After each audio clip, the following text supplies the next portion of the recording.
Ce son FPV, c'est pas bon signe. Vous allez comprendre très vite. Bonjour à tous et bienvenue aujourd'hui dans cette nouvelle vidéo. Je suis avec Malik. Et oui, salut. Voilà, que vous connaissez déjà si vous avez vu la précédente vidéo sur le Pavo 25. Avec lui, je teste le Pavo 25. Aujourd'hui, c'est une vidéo un peu particulière. C'est la première du genre. Je me sais au style. C'est une vidéo réaction. J'ai une vidéo bien particulière que j'ai tournée avec donc le Bob 57 qui est ici, voilà, en Corse, près de Porto. Et donc, j'ai mis quelques petits indicateurs sur l'écran, voilà, sur l'iPad. Et je vais lui montrer, il n'a jamais vu, hein, c'est vraiment réaction à chaud, tout ce que vous allez voir. Carrément. Donc voilà, on va démarrer ça tout de suite, vous allez voir. Allez, c'est parti.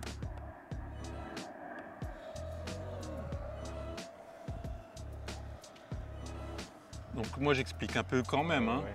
Moi, je suis à Porto, là je suis en train de faire du long range. Vous inquiétez pas, il y a un spotter et tout. Hein. Donc je monte, je vais pas sur les grosses hauteurs. Vous voyez là, je monte à 65-66 km/h. Tu commences à prendre des pics à 70 quand même. Hein. Oui, ouais, non, il monte bien, il est vraiment puissant. J'avais cette batterie là, donc 1300 mAh 120C en 6S de chez Ovonic. Hein, ça va très bien. J'avais pas utilisé de Lyon pour faire du long range parce que je comptais pas non plus faire des vols trop longs. Donc j'arrive à cette hauteur là. Et là, mon but c'était de faire demi-tour, ce que je fais. Voilà, on descend. Ouais. T'as un petit vue au loin là. Ouais. Ah, là, on est au bord de la mer, là, on est à Porto, donc c'est vraiment chouette. Et là, on tape les 100 km/h. J'essaye de voler pas trop haut ni trop bas non plus. Oh. Et voilà. C'était quoi? C'est un GPS? C'est un GPS Rescue. Ouais. T'as perdu le signal? Avec la radio. Ah. Du coup, il reprend la petite altitude. Ouais, là on voit en effet sur l'écran, il y a l'altitude en temps réel. Donc on voit que le drone il commence à faire son élévation. Dans les paramètres, si je dis pas de bêtises, il doit être paramétré à 50 mètres de remontée. Par rapport à ton altitude actuelle? Par rapport à mon altitude actuelle. Là au départ, on était... Là, tu as dû reprendre le signal, là, hein? Non. Pas encore? Pas encore. Ah, il a fait une rotation... Ouais, là, en fait, on voit sur la carte qu'il revient vers moi. Okay. Voilà, on revient au point d'abord. Il est au-dessus de moi, mais moi, j'ai encore le masque. Mais tu as paramétré à peu près à quelle distance pour pouvoir reprendre? Parce que là, tu pouvais toujours pas reprendre? Et là, je pouvais toujours pas reprendre. C'est-à-dire que j'étais avec donc celle-là, la Komodo 8. J'ai pas mis les sticks, c'est pas grave. Oui. Mais j'ai essayé tout. Et on voit des coups qui fait des petits à-coups. Où vous l'avez déjà vu. Ça fait des petits à-coups. J'essaye de jouer sur le tilt en fait. Ouais. Et ça fait des petits à-coups, mais je peux rien reprendre. À 600 mètres, oui. Oui, pas de reprendre. Ouais, et là, j'ai pas compris. En fait, c'est ça que je comprends pas. Pourquoi il continue à monter? Et j'ai essayé de mettre les gaz à zéro. Il n'y a rien qui marchait. C'est quoi ce truc? J'ai mis en horizon, enfin j'ai changé les modes, j'ai tout fait. Tout ce que t'es possible. Tout fait, mais vraiment tout fait. Mais déjà tu as eu de la chance d'avoir le GPS entre guillemets, pour le ramener. C'est ça. Même si tu es un peu haut. Mais là c'est de la folie. Là franchement c'est beaucoup trop haut. Et je sais pas. Mètres, là. Il faut que je regarde encore les paramètres parce que je comprends pas du tout ce qui s'est passé. Tu vois là, il commence à diminuer en vitesse. Ok. Je suis à 22,3 volts environ parce que je me rappelle de mémoire. Ouais. Et là, ce que je fais, il bip en plus. J'ai éteint la radio et je l'ai rallumée. C'est pas une blague. T'as éteint la radio? Et je l'ai rallumée. Ok. Et là, reprise de signal, non? Je me mets en mode accro. Ah, y est. Et je mais c'est quoi ce truc? Et là, le dive. Ah, c'est d'où la fameuse vidéo sur Instagram. Ok. Voilà, si vous suivez au compte Instagram que je mets là, c'est ce dive là, on est à plus de 100 km/h et je suis ici. Là. Oh, on te voit en plus à peine. Ouais. Ah ouais, d'accord. C'est insensé, voilà. Tu vois, voilà, toi. Wow, là, je suis en train de faire un virage. Et là, il y a les G, donc je prends 1 ou 2 G hein, avec le drone. Et c'est pas plus parce que ça c'est le truc GoPro. Oui, c'est le truc GoPro. C'est le GoPro, ouais, en effet. Aïe, mais d'accord. C'est un peu, ouais, c'est chaud, hein.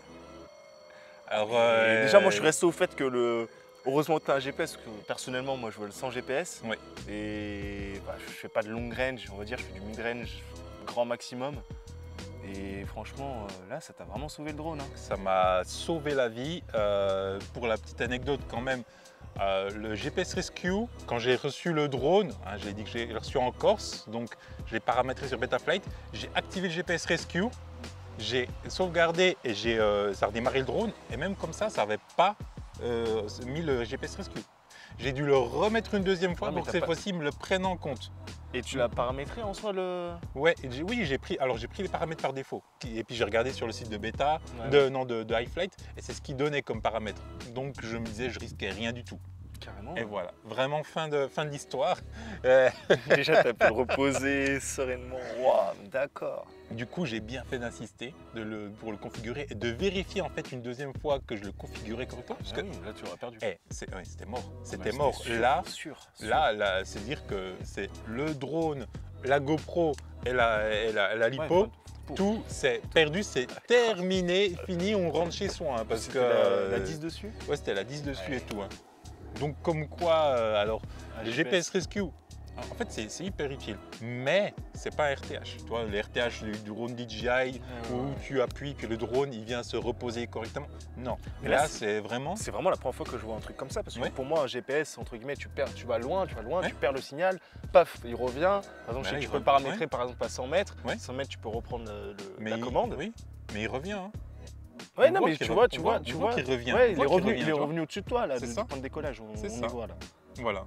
Mais il se pose pas. Et il continue à prendre de l'altitude. Il continue à prendre de l'altitude. Et je sais pas pour quelle raison. Est-ce que tu as peut-être une défaillance dans ton... Sûrement que je dois le recalibrer avec Inav, mais il faut que je creuse un petit peu là-dessus. Si vous en savez plus par rapport au GPS, Inav, calibration, allez-y, dites-le, parce que techniquement, c'est un BNF, hein, donc il arrive déjà quasi tout configuré. J'ai juste affiné les réglages avec ceux de Ellis Van Jason qui sont sur son site, comme j'ai déjà dit avant. Le GPS, lui, je l'ai configuré avec le GPS Rescue avec les valeurs par défaut. Et même les valeurs par défaut, elles permettent normalement au drone de revenir et de descendre en fait. Mais il y a un comportement assez spécial en fait, c'est que si tu es à 100 mètres, en fait, le drone il commence sa descente, tu vois, comme ça. Oui, il commence à faire sa descente jusqu'à ce que tu reprennes la main. C'est ça, exactement. Donc les 100 mètres, c'est le paramètre par défaut. Hein, voilà, et là, je ne sais pas si j'étais à plus ou moins de 100 mètres au moment où il a fait le GPS Rescue. Donc je ne sais pas s'il s'est mélangé les pinceaux et il s'est juste mis au-dessus de moi. Mais c'est quand même bizarre parce que du coup, il est quand même revenu. Oui, il est revenu. Mais pareil. Il est quand même à plus de 100 mètres sur l'image. Et du coup, le problème, c'est que il s'est pas posé quoi. C'est que je pouvais plus du tout prendre les commandes. Obligé de couper la radio. C'est ça. La relancer. C'est ça. Wow. Ah mais c'était le dernier espoir. Je voyais pas comment je pouvais le déjà heureusement tu as eu ce réflexe parce que sinon il continue à prendre de l'altitude jusqu'à 1000 mètres et encore. Hein. On voit qu'il s'arrête là. Et je sais pas. Est-ce que c'est sa hauteur max? Alors non, ça se trouve c'est à ce moment-là que j'ai coupé la radio. Je vois que ça comme explication. Parce que là, on le voit, il tourne en rond au final. Hein. Il tourne en rond autour de moi. Et j'ai vraiment éteint et rallumé. Et j'avais toujours le retour. Ouais. Je l'avais, il n'y avait aucun problème. Mais la radio, c'était pas bon. Et je suis en ELRS et il n'y avait vraiment aucun souci particulier. C'est juste, je pense, je suis descendu un peu trop bas. On va le voir ici, là. Et voilà. Attends, et là, tu étais où à peu près? Là, je suis un peu derrière. Voilà, un peu derrière. Donc, je pense que c'est à ce moment-là que... Et c'est bizarre parce que la liaison avec le masque, elle était OK. Mais...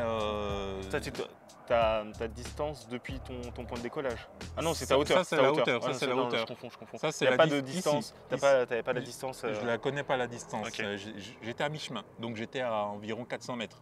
Ouais. Donc, au final, en fait, il aurait dû avoir le bon comportement de venir se reposer tranquillement. Carrément. Et surtout de reprendre le signal. En fait, c'est ça, je comprends pas pourquoi j'ai dû redémarrer le système radio complet. Ouais, normalement, tu es censé reprendre la main. Ouais, c'est ça.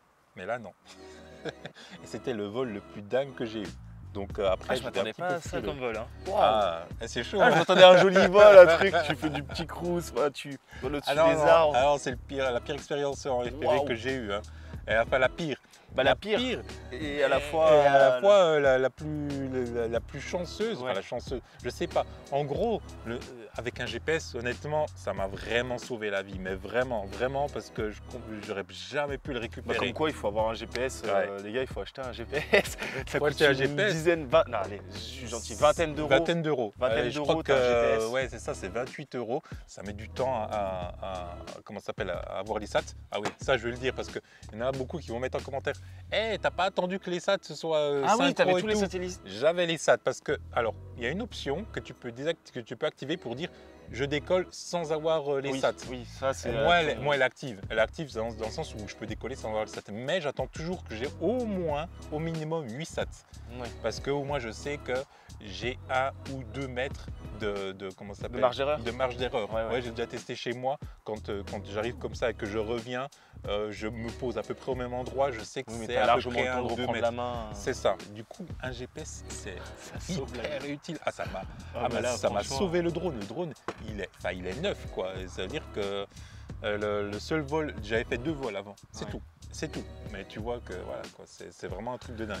Waouh. C'est un bon drone. Là, à la fin, je dive parce que je sais pas où je suis. J'arrive comme le drone, je sais qu'il est au-dessus de moi, mais où exactement? Alors je suis obligé de dive et tourner pour voir. Ah d'accord, je suis sur ton écran, dans un coin, tu n'avais pas activé la petite flèche qui t'oriente? Si.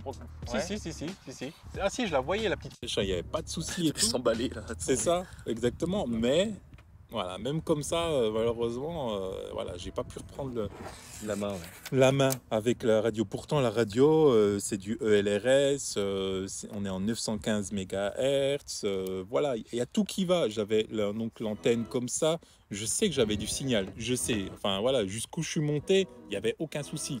C'est juste qu'à un moment donné, j'étais plus à vue pendant quelques temps et du coup, ça a coupé le signal, quoi. Moi, j'en reviens pas en fait. Enfin...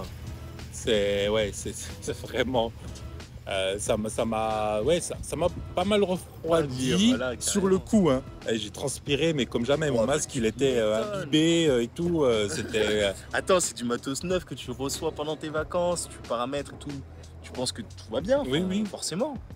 Et là, waouh. Et là on voit que tu poses tranquillement. Ah oui, non, là je le pose bien. Et après j'ai refait un vol, hein.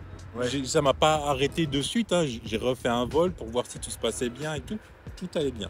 Après j'ai refait 2 ou 3 vols dans d'autres endroits, dans d'autres spots et tout allait bien, honnêtement. Et j'ai refait des vols ici aussi, tout se passe correctement. C'est juste cette fois-ci là, voilà. Rien à voir, mais entre guillemets, tu avais forcément l'autre antenne, parce que pas celle-là. Ouais, j'avais l'antenne pour le long range, en effet, parce que du coup, un peu courte. Ouais, c'est la courte pour faire du freestyle au final, c'est ce qu'ils indiquent. Et puis il y a une longue antenne, c'est que je montre dans la vidéo précédente, pour faire du long range, voilà. Et avec le Cadix Vista. Donc t'as pas perdu le signal vidéo? Non, c'est des gens qui arrivent à expliquer où ça leur est déjà arrivé. Il y a peut-être une explication. Ouais. Mais là, comme ça, c'est un peu compliqué, quoi. Mais ça n'empêche pas que je recommence à faire du long range. J'ai déjà refait, hein. Voilà, non, voilà. Ça, hein. Mais voilà, c'est une expérience et ça sert de leçon de dire, on va quand même s'intéresser au GPS, à Inav et tout, pour savoir ce qui se passe. Peut-être que j'en ferai une vidéo sur Inav, peut-être pas, je sais pas, faut que je trouve comment ça fonctionne. J'ai essayé de chercher sur YouTube, hein. Et il n'y a pas tellement de sujets extrêmement précis dessus, je trouve. C'était l'expérience assez compliquée des vacances. Mais sinon, tout va bien en tout cas. Du coup, merci d'avoir regardé cette vidéo. N'hésitez pas à réagir vous aussi dans les commentaires. Parce que je pense que si vous ne réagissez pas, c'est que pour vous, vous avez un sang-froid de malade en tout cas. Carrément. Et puis, n'hésitez pas à vous abonner, à mettre le petit like qui va bien pour encourager la chaîne. Partagez la vidéo avec vos amis, avec vos proches, votre famille même, hein, pour ceux qui seraient intéressés par le FPV et par les belles images, hein. Vous voyez, là on a des belles images, hein, de toute façon. Et puis moi je vous dis à la prochaine. Photographier, filmer, voler en toute sécurité. À la prochaine. Ciao. Peace.